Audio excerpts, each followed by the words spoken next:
And even though this is an activity that does not require more than shorts, shirts, shoes, running has become a big business. We talked to Lily Meyer about what's become a multi-billion-dollar industry. She's a retail reporter for Bloomberg.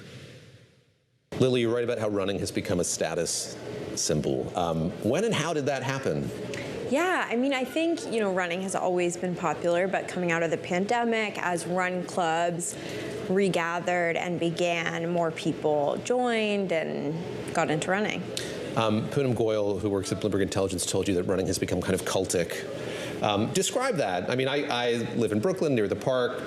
There are running clubs, I see groups, but it's more than that. It's become like a real way of life for a lot of people. Yeah, I mean, the running club culture has exploded. There are now running clubs around everything, around different interests, and then there are dating apps where you can meet people through fitness, and so I think it's really become more of an identifier than it was in the past. So it's become this kind of cult.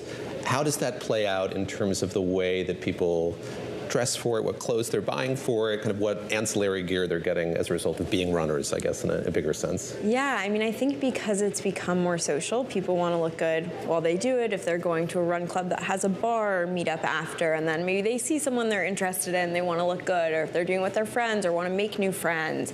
So I think it's become less of an activity you can do in your pajamas or in your old college t-shirt.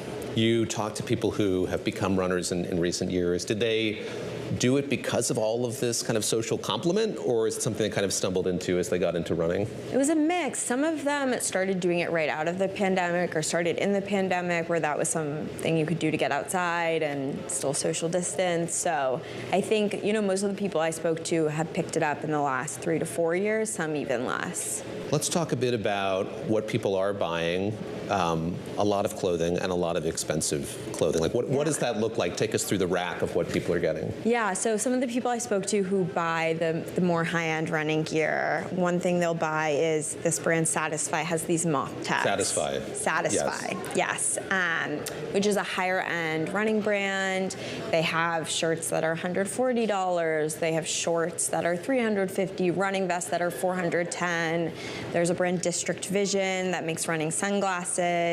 Bandit, which makes all kinds of running gear. Let me stick with Satisfy for a second. So there are these kind of moth hole shirts. Yes. Looks like a moth has chewed cotton. Yes. That is the goal, but it's not done in any kind of random way. There's like a method to the madness of it all. So the holes are laser cut. Laser cut. They're laser cut, and the brand every few years will use athletes, have them run and analyze their sweat patterns and make these laser cut holes based on where runners sweat.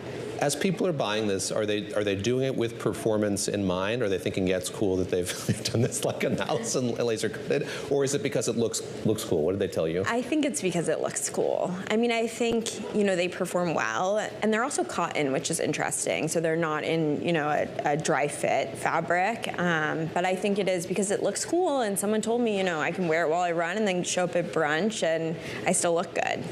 Something I found fascinating is you talk to a number of these runners who spent like $3,500 or $5,000 on clothes, and that's like exclusive of shoes. What was their reaction to kind of like doing that math and figuring that out? Were they at all surprised at like how much of an investment they'd made in this? Yeah, it was funny talking to people, they'd be like, okay, let me think.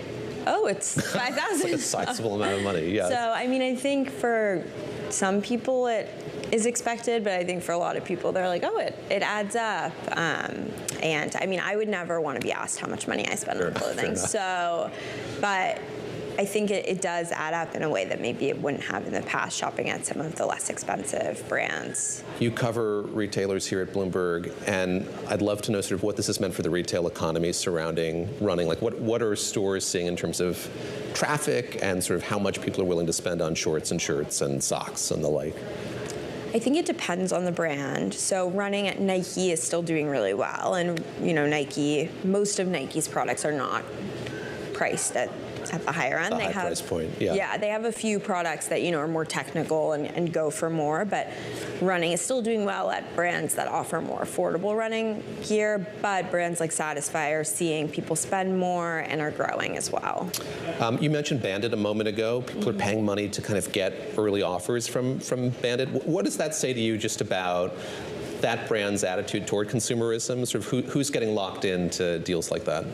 It's interesting. I mean, I think it feels like that drop culture that we see in sneakers is expanding to other categories. So people, want the coolest thing. They want to get it before other people. They want to make sure they can get it. So I think, that pull that you can get clothes sooner and also get access to deals and get free socks is really enticing for shoppers. Let me end with like a more existential question. That is, I think of running as like a sport that's super egalitarian. Anybody can get into. You just need like shoes and socks, shirt and shorts. This is changing all of that, I guess. There's kind of like a barrier that's being put in place here because of the kind of new coolness of running that wasn't there before. Yeah, I mean, I think many people are probably still running in old shirts and shorts and not spending a ton of money. Yeah. I'm one of them. But even myself, I've, started to see these things and think like, okay, this is like cooler than what I'm running in. Like maybe I should get into it. So I think, we might start to see people spending more, and people have been